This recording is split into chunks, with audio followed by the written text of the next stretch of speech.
Hey everybody, welcome back to my channel. So I've got another mod list video for you guys, and this one is going to be focusing around making the game a little more difficult. So the first mod we've got today is extra difficulty settings. This adds in 4 new settings to the game. You can edit it in an INI file. So you can turn the ones you don't want off and keep the ones you do want on. Personally, I just use the option that makes it so the game will only restore stamina upon sleeping. It doesn't fill up all of your cores, so you still have to eat when you wake up. But there's also lose money on death, lose weapon on death, and you can also remove deadeye if you want to do that, if you want to make the game real difficult. So next up we've got a mod called No Deadeye Reload and No Glow for pickups from Softcores.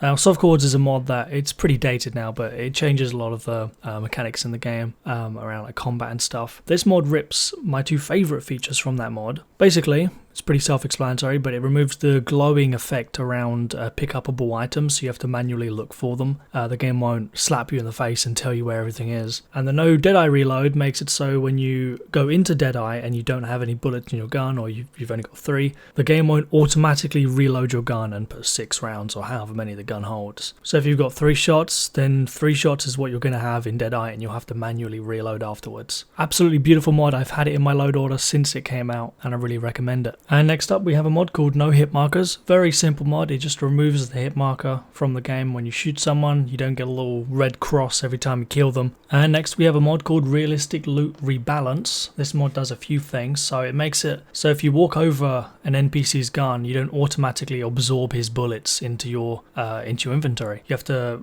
actually go up and loot him, and you get a chance of picking out some shells. But you will get more than what you used to do in Red Dead. You get a lot more bullets, by 50 to 100% more. That's still not that much though, so it's still pretty balanced. And it also changes the money and like valuables spawn rate, so it makes platinum watches more rare, because that was a rare thing to have back in 1899, and it makes silver watches more common because they were pretty common, and it makes finding money a little more common because pretty much everyone's going to have money on them, so you'll find like $1 or 2 here and there. Anyways, it's a nice mod to have, makes the game a little more realistic and more balanced and a little more difficult. And next up we have Realistic Economy Rebalance. This mod does a shit ton, and I'm not going to go too in deep, so just read the mod description to get a full rundown of everything it does. But in short, basically it changes the price of a lot of the items in game. Not all of them, but a lot of them. Makes some more expensive, makes some cheaper, all to fall in line with the sort of realistic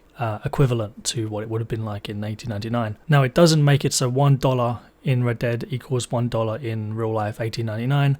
That'd be impossible. It just sets a multiplier to make certain things more expensive and certain things a little cheaper. Like you can't get a bunch of money, like $30 for selling a rabbit hide. You'll get like $2 to $3 for selling a rabbit hide, stuff like that. Anyways, basically it's a great mod. Check it out, and let's move on to the next one. Now if you want to make things even more harder, there's a mod called Less Money Economy Reworked. It sets a multiplier to basically tax whatever money you make off missions. It's not an actual tax, it just removes some of the money. So if you get $2,000 from a mission, you'll get like maybe 900, maybe less than that, because there is a hardcore version that takes away even more money, because some of the mission rewards in Red Dead are kind of insane with the amount of money you get. By like mid-game, you can buy any provision you want, you can buy any clothing item. To be honest, you can buy any saddle either. Like, it's insane the amount of money you get. And this mod just sort of sets everything sort of more realistically. You're not walking around with $20,000 in your pocket by the end of the game. You're lucky to get 5. And it also makes it so you have to figure out other ways of making money. You can't just rely on the missions the entire game. You might have to do some robberies, or download a legal work mod like Jobs by Bowman. But yeah, it's a great mod. I've had it in my load order for a very long time, and it's going to stay. And next we have Basic Needs. This is a very well put together mod. It adds survival needs to the game, so you have to eat,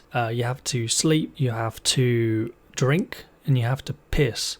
There's no shit option, and personally I turn off the piss option. I think it's kind of annoying, but it's there if you want it. There is a like survival menu, so this is all like done in game. You don't need to remember several hotkeys. And yeah, you can wash yourself by a lake, you can drink out of a lake, you can fill up a canteen and then drink out of the canteen. And the best thing is it's fully modular, so you can turn off any aspect you want. Personally, I keep the hunger, thirst and sleep. I turn off the urination. It's kind of annoying. It's an unnecessary survival option, I guess. And you can also change the rates. So you can make it so alcohol will dehydrate you, so you have to drink more water. You can make it so you will die if you don't eat. You can make it so you just have some bad status effects, or you have a different animation if you're really hungry. It's an amazing mod. There's so many options to mess around with, and I really recommend it. And next up we have realistic loadouts. This mod changes a bunch of the loadouts in Red Dead to make them more diverse and realistic. Hunters will have Springfield rifles and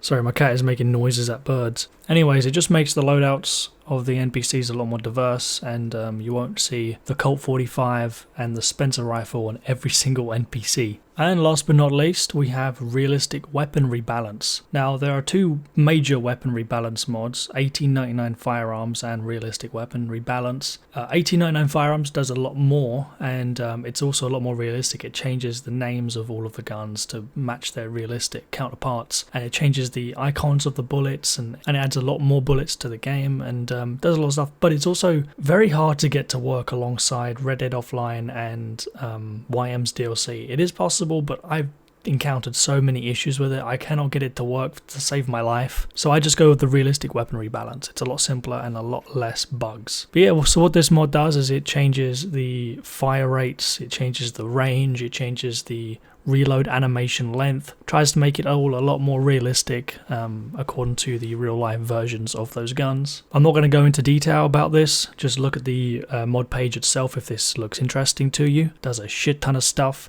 and I'm too lazy to go over all of it. And I want to get this video done. My editing software's crashed 7 times so far. 7 times. That's why I don't make long videos. But anyways, I hope you guys enjoyed. Make sure to endorse the mods you use, because they do this for free, and it's the least you can do. And you know what? Like the video if you liked it. I don't ask for likes very often. I think it's kind of lame, but if I'm gonna make YouTube videos, I might as well be a YouTuber. So smash subscribe and molest the like button. Thank you very much. Goodbye.